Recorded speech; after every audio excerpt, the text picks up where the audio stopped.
It's a challenging and sad topic on many levels, but an important one.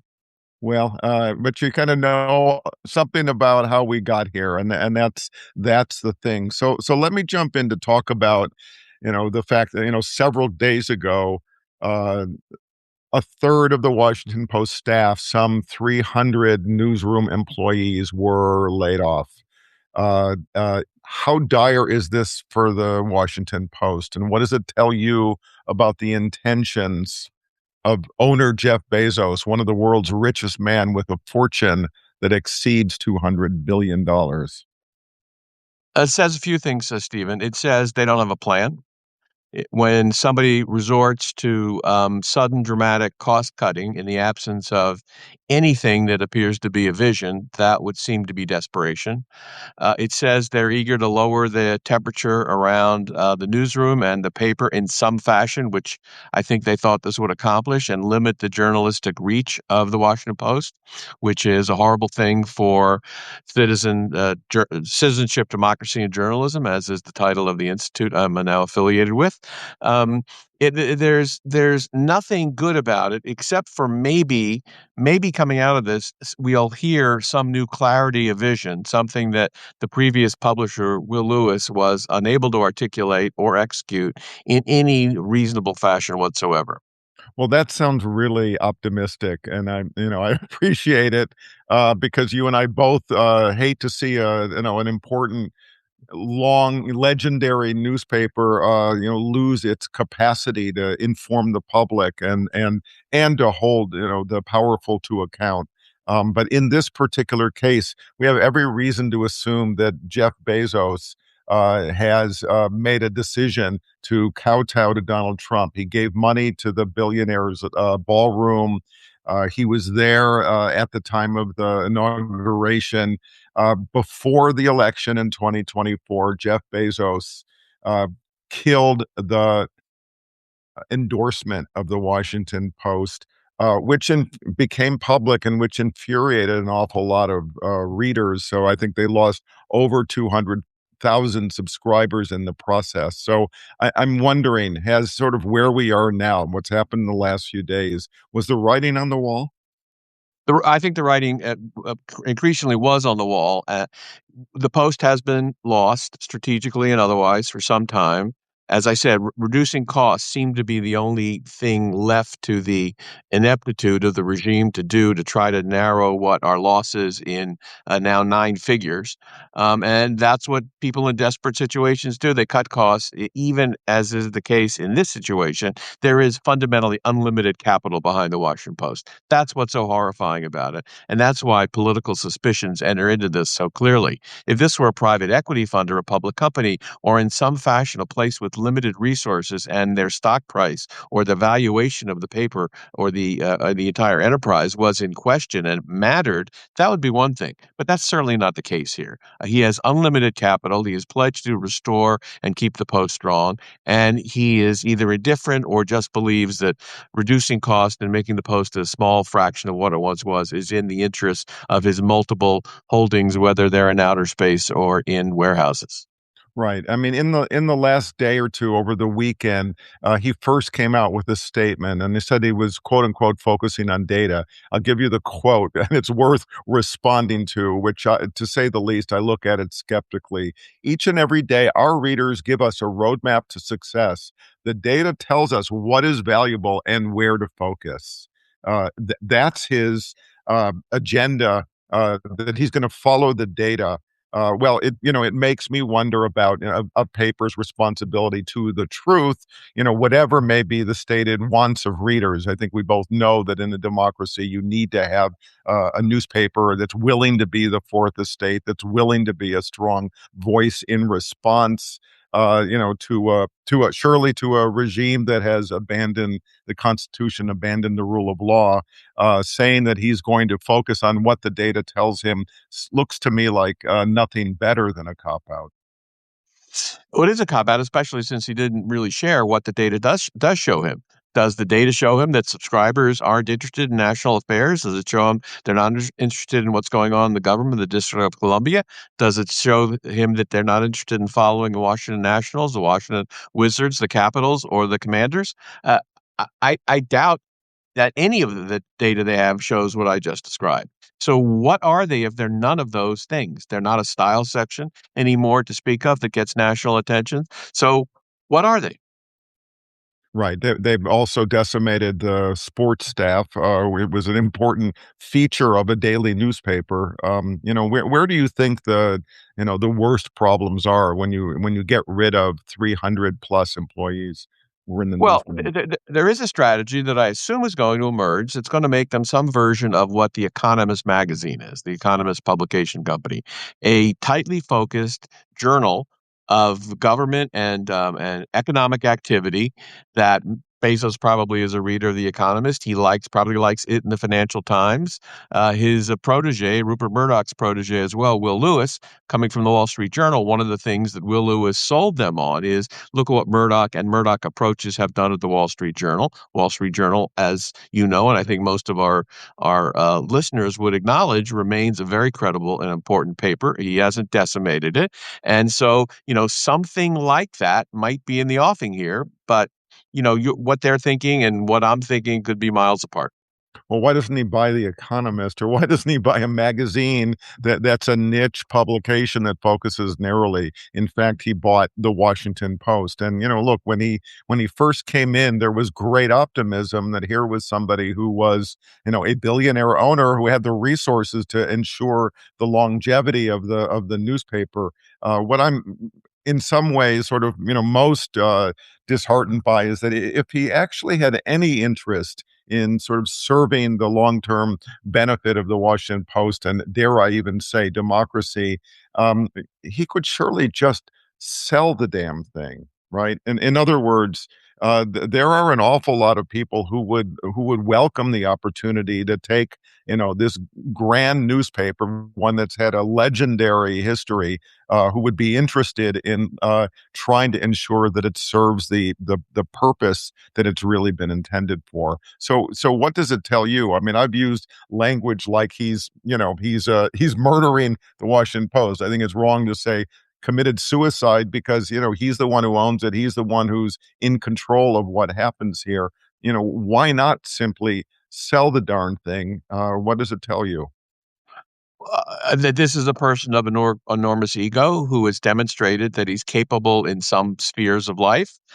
Some people can be good at some things and not good at other things, and he built a spectacular company that's changed the world, and therefore he thinks, because that's the kind of ego required to do that, that he can do that in this situation too. And he doesn't want his legacy to be tarnished by the fact that he wrecked this thing. So he's going to try to turn it around and turn it into something smart and different that he thinks maybe will be the Amazon of newspapers and resuscitate the newspaper industry in a way that few people have been able to since it began collapsing.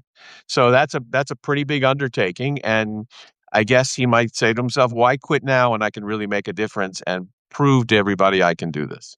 Yeah. But we're reading tea leaves when we talk about him because he's not been the least transparent about any of this, not at least since the Marty Baron regime, when he used to show up at the building and he used to talk to staff members and used to be engaged. He hasn't been engaged in any meaningful way in some time. Right. So, look, I want to sort of pull back and talk sort of more broadly about the state of journalism, the state of the news business. But I want to linger on this sort of issue of billionaire ownership, right? It's easy to sort of paint with a broad brush that bring in a billionaire and their interests may not be the interests of democracy, especially because we've seen that play out again and again by billionaires in all kinds of industries and realms. But talk to me about that. Sometimes billionaires can actually be a road to saving something, right? So Th- in the They newspaper can business, be. there are examples. They can be. A billionaire runs the Minneapolis Star Tribune. A billionaire owns and runs the Boston Globe. John Henry, a billionaire, has been way less successful in Los Angeles with the L.A. Times. Rich families keep the Newhouse and Hearst newspapers not just afloat, but in most cases doing very good work, and in most cases work that's profitable for their owners. It's in their DNA. Families like the Hearsts and Newhouses, though billionaires or of that wealth class, this is in their bloodstream. It's not in Jeff Bezos's bloodstream in any measurable way, apparently. So I don't think billionaires are necessarily bad. There are bad ones and good ones. There are bad public companies and good public companies. There are great startups out there. Some are working, some are not. It's about management and one's approach to the business and the journalistic enterprise. So is it more important, is it sort of more accurate to talk about this in terms of, if you will, the inside baseball of journalism and the choices that were made? Or do you look at this much more as being part and parcel of this, collection of oligarchs, this collection of billionaires who decided that it's in their economic interests to kowtow to Donald Trump because they're worried about the consequences if they don't? Well, there are multiple things going on here. Obviously, the American media business, and you can include almost everybody in this, has decided it needs to do whatever it can to fawn over the president, while at the same time trying to practice journalism. That's a very hard place to be, as the tech industry is demonstrating as well. So, tech and media, as well as law and some universities, and lots of people have capitulated in a way that is surprising, but it is a fact of the moment. And media belongs in that list of people. But the broader questions here about the future of these businesses is very hard and very complicated. And what should the Washington Post be? Well, it Right. probably shouldn't be the New York Times, and it shouldn't be the Wall Street Journal. It should be its own collection of assets, skills, capabilities, and journalism that are right for a different audience. And you would think there's an audience for a great newspaper focused on politics, world affairs, bureaus around the world, all of that, since there's fewer and fewer of that. I'm not necessarily sure it was a terrible business decision to try to go national and get advertising and circulation dollars from national readership. They did that when they cut local back some years ago under the Bezos ownership.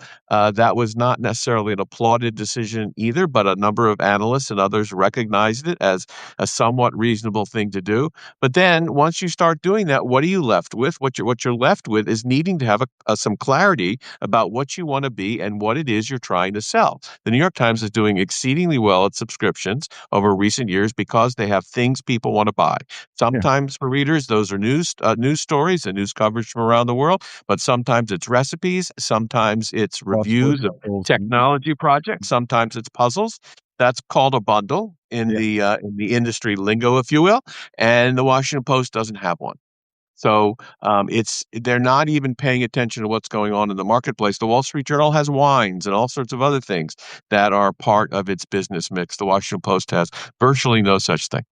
I was one of the people that had written for the opinion pages, for the outlook pages of the Washington Post. I took great pride in it, honestly, until the last year, and I'm surely not alone. And I think, again, that's from the vantage point of a writer, but I think from the vantage point of readers, they have seen the shift that's happened, where now it's no longer the sort of diverse viewpoints. It's increasingly viewpoints that serve sort of the economic and political interests of its owner. That's sort of what he's pushed for. And can I just say, part of the cuts that he's made include, decimating the international staffs around the world, which you described as being one of the important functions that the Washington Post has accomplished. So, it's hard to understand this besides sort of the demolition of that it's stripping away the exact things that made the newspaper so valuable. And it's hard to say, well, they tried X, Y, and Z, and X didn't work, and Y didn't work, and Z might be working. They haven't really even tried anything, which is what frustrates so many people who care about the place so much, including many, many people who were working there as of a couple of weeks ago, and hundreds and thousands of alums who have watched this extraordinary asset built by the Graham family go through what it's going through. What what have they ever said that tells us what they want to be? And I think you can go through lots and lots of Will Lewis interviews about this, that, and the other thing, and he'll say we want to be, a force in national journalism with almost no substance attached to it. Um, that's what new management is coming in. Doesn't appear that they're steeped in the news industry, but new management will come in. Maybe there'll be a new editor, maybe there'll be a new vision articulated. But in the meantime, part of what's been destroyed is going to have to be rebuilt by somebody if they want to be a player in the national news scene. Yeah, and unfortunately, we have to say if because so far there's no indication that they really want to rebuild the newspaper. And that's how many Washington Post writers have, or for that matter, cartoonists and others have found their way over to Substack.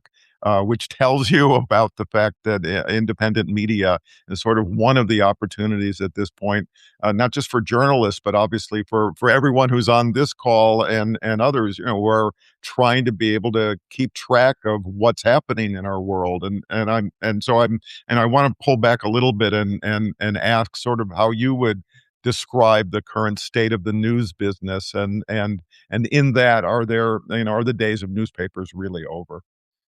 Well, newspaper as paper, um, maybe. Most likely over. It's winding down in lots of places. There are places like Atlanta where print is being eliminated entirely. It's a reasonable strategy as long as you're not sacrificing ad dollars. I mean, basically, it's math. If printing the paper is a profitable enterprise and keeps advertisers engaged, then maybe it makes sense. Long term, it doesn't, and it will surely go away. So these local quote unquote newspapers are now local news organizations, and some of them with limited overhead, no trucks and ink, focused on their communities, are doing an increasingly good job. And that's absolutely fine. Some of them will still fail because they either have labor contracts or other fundamental problems, like they did in Pittsburgh, where it was stunning that the newspaper suddenly went under without even much of an opportunity for the community to rally around it.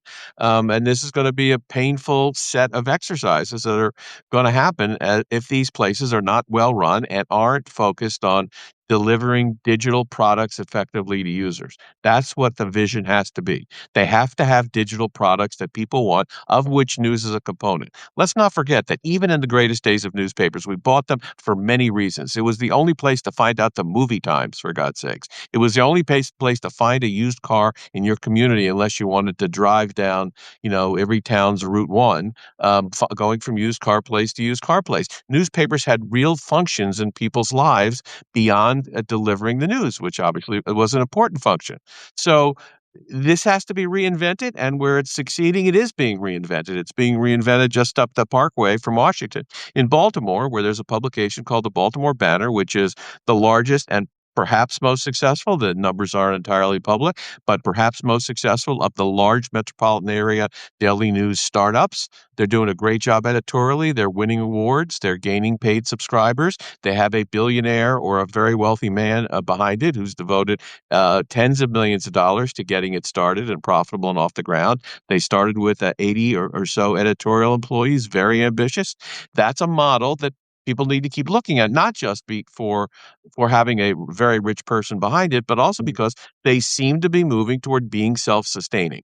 And that, of course, has to be the goal of any business, that at least it can pay for itself and hopefully deliver profitability to its owners. The Baltimore Banner is a nonprofit, but people need to be looking at the Baltimore Banner and what's going on in Santa Cruz and Eugene, where a media expert named Ken Doctor is getting local news sites off the ground. There are any number of places where this is moving forward, both in the terms of the reinvention of the legacy news organization, but also in terms of the startups gaining traction. It's where we've got to get.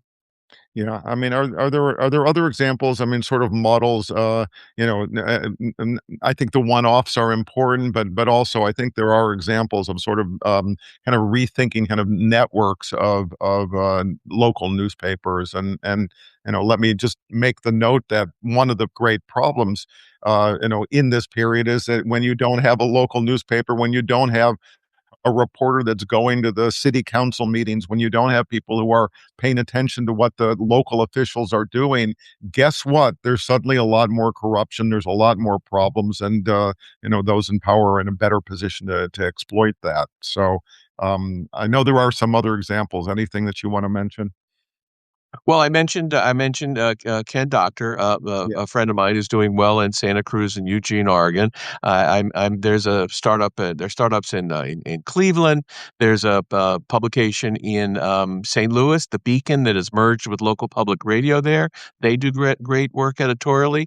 Public radio has a couple dozen really good local newsrooms. They need to be supported, and they have the great advantage in the world of having members who support them with their monthly checks, which they've done for years and will continue to do. And those few public radio newsrooms that are very robust need our support. So there are many, many things going on around the country, from tiny places like Holly Springs, North Carolina, where a friend of mine, Chris Hendricks, runs a newsletter as one of a part-time gig, and he's doing great at it. He goes to all government meetings. They're all covered. It's not a robust metropolitan area, but it's a town, and I'd encourage people to look at Holly Springs and other small things like it. There's hundreds and hundreds of these things going on. They need our support. They need shared platforms. They need help with their economics and their business development. But if they can sell and get some revenue and get a small number of subscribers, remember, 1,000 people spending $5 a month is reasonable money for somebody operating a small news site. Yeah, well, and guess what? Here we are on Substack, where that's exactly the model that's playing out, and whether it's America, or a lot of other Substack publications that are really working hard to sort of make sense of things, and let's not be too nostalgic about the way things were, because the last years, and I'll add the New York Times into this, the resistance, the reluctance to call lies lies, to call fascism fascism, is part of why the public seem to be unable to grasp the danger that the country is in, and so I don't look on those just with nostalgia and kind of a sadness that they're in decline. I recognize that it makes it that much more important for the rest of us to try to do what we can to be able to sort of confront what to name reality as we can see it in front of us. So, And that Stephen, means go ahead. Stephen, the local newspaper plays such an important role in that. I mean, we always think about the New York Times and Washington Yeah, Post and so on and so forth, and their role in national news, but the local newspaper holding local officials feet to the fire is really important. And another thing the local newspaper used to do in the good old days is they used to cover their local congressman. Now the local congressman, gives out handouts, is often not covered by anybody in news deserts, places where there are no publications, and Congress people can get away with murder just like local city officials can get away with murder.